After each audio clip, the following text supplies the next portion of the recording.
பழனிமல முருகனுக்கு பண்டாரம் தேடி வரும் ஆண்டி முகம் காண வரும் ஆவினன் குடி தேடி வரும்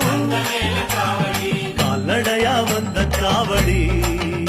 இது தேடுவது கந்தன் காலடி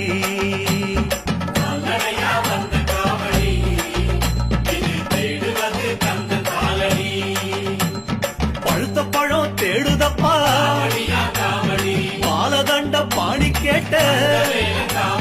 நல்ல முத்து வேலனுக்கு ஞானப்பழம் கேட்டு வரும் கால்நடையா வந்த காவடி